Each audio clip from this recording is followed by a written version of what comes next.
Ladies and gentlemen, please take your seats.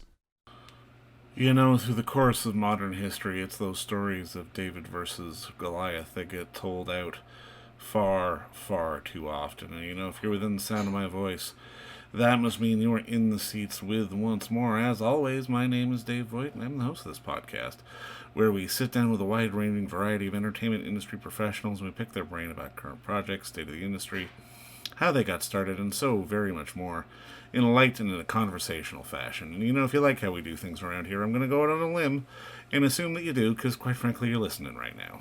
If you are, subscribe. Hit that subscribe button. Give us a 5-star rating. Give us a thumbs up on your podcast provider of choice. We're available pretty much everywhere. Places like Apple, Amazon, Spotify, Google. And plus, we archive every single one of our episodes over at our In the Seats YouTube channel. So if you can give us a like and subscribe there as well, we would absolutely appreciate it. Also, don't hesitate to check us out on social media. We're on the Facebook, we're on the Twitter, we're on the Instagram, we're on the Letterboxd, and we're on the TikTok for all sorts of fun updates. And finally, and I do dare say most importantly, please pay us a visit over at In the Seats, intheseats.ca, for all the latest and greatest from the world of film, television, basically the moving image at large. Because guess what? If we love to watch it and write about it and talk about it, we love it even more when you come by and read about it and listen about it. So please, pay us a visit. We've got an interesting one on this one. It's a documentary that looks at the ever-growing income inequality act in America and, quite frankly, North America and beyond, and it's called Americonned. It is a stark yet real, solid look at just these critical moments of instability that we tend to keep having over and over and over again, and we see sort of the real redistribution of the wealth, and we see some of the subjects of the film sort of lead to unionized Amazon workers, and then just sort of and really be able to stand up for themselves. And I think that at the end of the day, that's such a really important message for a film movie like this. Just sort of that need, as the great congressman in the United States, John Lewis, to get into good trouble. And we had the unique pleasure of sitting down with the director of the film, Mr. Sean Claffey, to ask just sort of the origins of him making the film, what he discovered therein, and so very much more. But like I said, if this is of interest to you, please go check out Americonned, which is on all major VOD platforms as we speak. But first, enjoy our talk with Sean, because between you and me, it is a darn good one. All right. Well, obviously, Sean, man, just first off, thank you so much for the time today. I appreciate this, and congrats on the film. Thank you. Thank you so much. Really, really appreciate it. Thank you for having us. No, walk me through, I guess, wanting to tell this story, because, honestly, while we have seen films along this bent before, I think this is the first time I saw one where there was, I think it's that John Lewis quote that's in the press materials, sort of that get into good trouble, the need to push back a little bit. Mm-hmm. Yeah, so a couple things happened. 2009 happened, and that really set us back. Set me back personally. I saw, we got crushed. My business got crushed, and they bailed out the banks. And then, my family is a family of immigrants who came here, and were able to, get into the path of the middle class and enter it, rapidly by working really hard, and watching that being eroded and almost impossible to ascend now is really, it's troubling, and it's happening on our watch, and we have to do something about it. We can't become cynical. We can't, we have to stand up and reinstitute that. What made America amazing, was the strong middle class. Was it hard to find subjects sort of willing to sort of not just talk about sort of their experiences, but also, especially like I was saying, in the vein of the needing to push back? Because as we both know, like cynicism and being depressed and being down, that's easy. It's the fight is hard. Yeah. It was hard. It became much harder during COVID. Mm. We had some people that had, we'd started, because you have to film people over time, to show how their story progresses. and some people just disappeared when COVID hit. So, but we talked, I've talked to hundreds and hundreds of people. We filmed in 23 states. We drove 32,000 miles. So, there's a lot of people that are hurting out there. And they don't know why. And they think it's their fault. And it's not, because they're working 40, 50, 60 hours a week.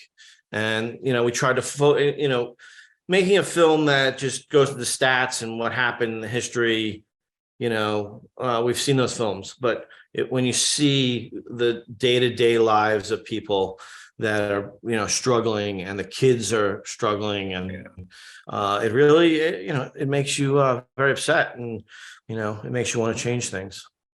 No, and I mean, there was one kid in particular with your subject who was the single mom, the truck driver, and I mean, just for a kid of that age to be sort of that self-aware about finances and money is.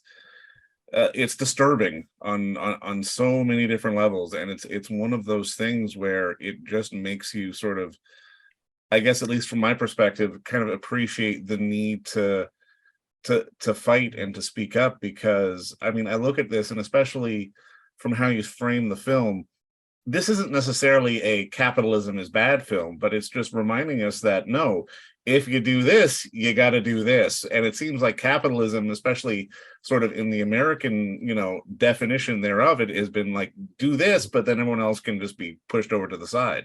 And we get confused. We get confused with democracy and capitalism. Yeah. Democracy, our democratic republic, is what's important.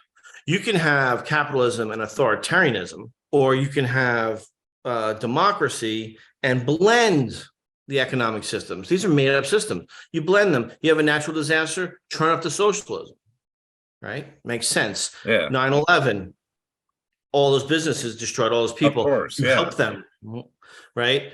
You boom times, turn up the capitalism. But don't make it so that you're extracting all of the wealth and not allowing people to ascend, because, we all play Monopoly. It's simple. If it's pure capitalism, then there's one winner, and especially now, with AI and robotics, we touch on it in the film, but it's going to get I think it's going to get much worse than we even portray in the film. It's going to make NAFTA and, the Chinese, outsourcing look like, a 4th of July picnic. No, yeah, I think you're absolutely right. I mean, I'm kind of curious, how do you, like, when you're putting together something like this, I can imagine you've got a whole host of material kind of like sort of at your fingertips. How do you manage to pare it down and sort of give us something which is informative, but again, not sort of talking heady or didactic, in that kind of way? Yeah, when I signed on to the film, actually, Jeff Mann and Dave Pedersen came up with the idea, but I wouldn't do the film unless I could do the emotionally compelling stories, because no one cares. You can say $50 trillion has been extracted from the middle and working classes over the last 45 years. And people are like, wow, that's terrible. But then you show what it actually does to a family, and then people care. So, and how do you pare it down? We had a perfect movie at like 4 hours.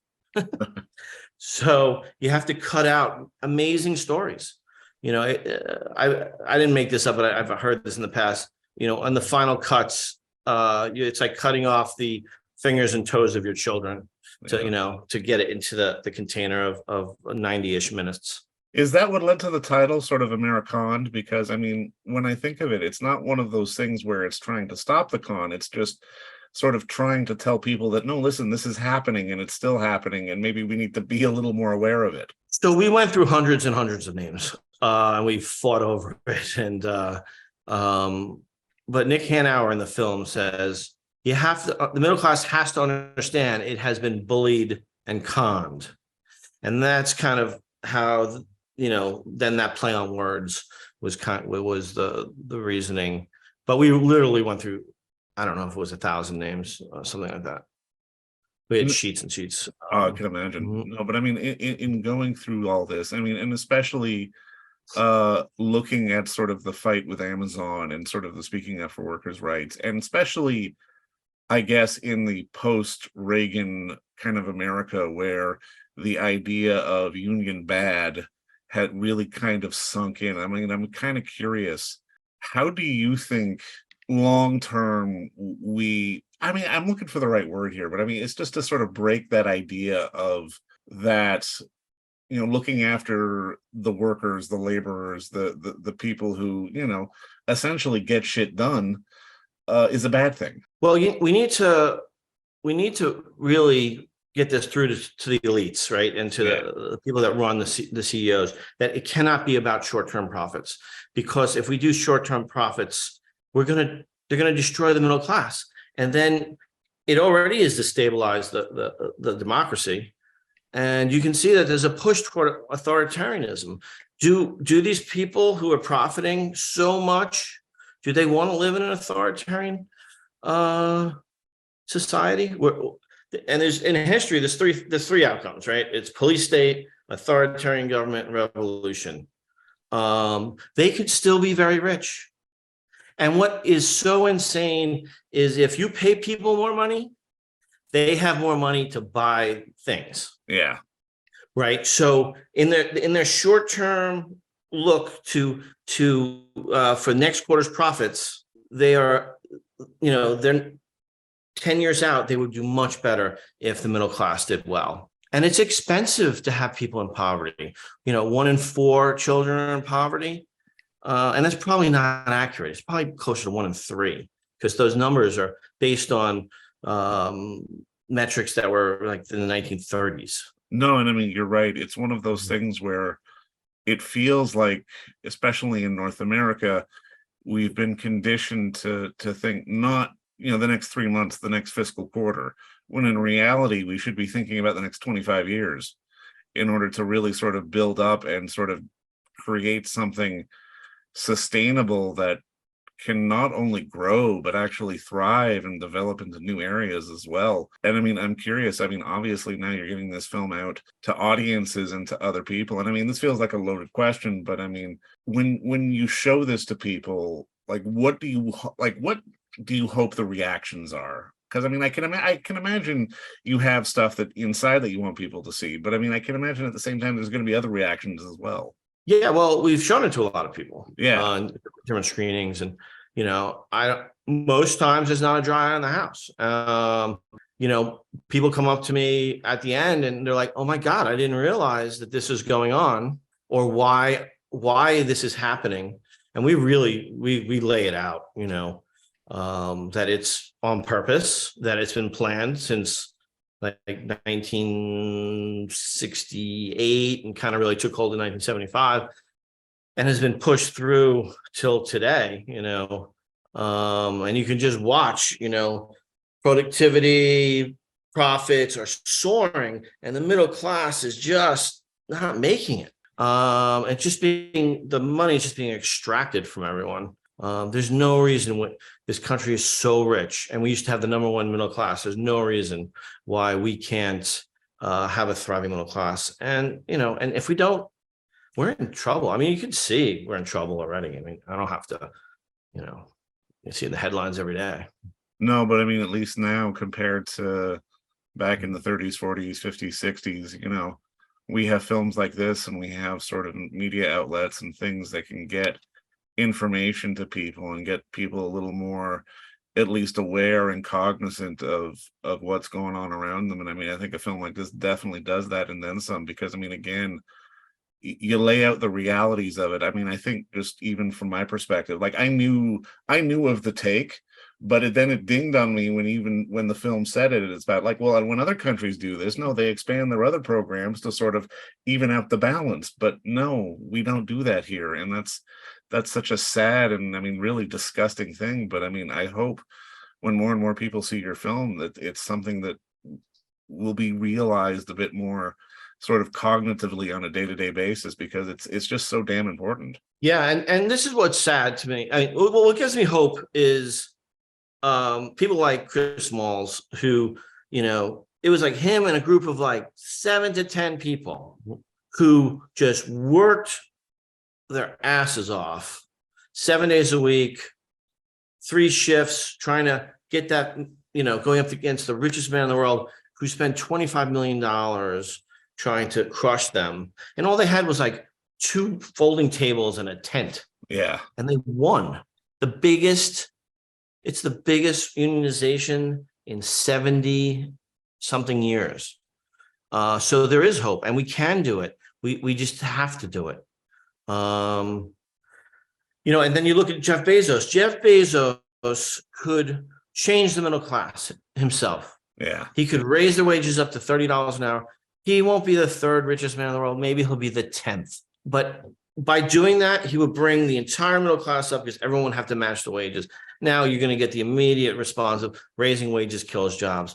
Well, that is thought of in a think tank, a right-wing think tank, and it is absolute propaganda. Of course it is. Yeah. And I mean, it's just, again, it's such a good reminder that, especially in this day and age when things seem insurmountable, nothing really is, as long as you've got, people kind of pointing their arrows in the right direction, like Chris and Derek did in this Amazon fight, which you so brilliantly show in the film. And I mean, again, I think that this is definitely an important piece of cinema, but I mean, I'm glad you worked on it. I'm glad it's getting out there to the universe, man. But again, thank you so much for the time today. I really appreciate it. And good luck with everything. Thank you. And I just want to say, we're in New York and LA on the 9th through the 15th. I'm not sure when this is going to air, but we're going to be in Boston the 5th, DC the 6th. And just go to Amazon.com and I'm sorry,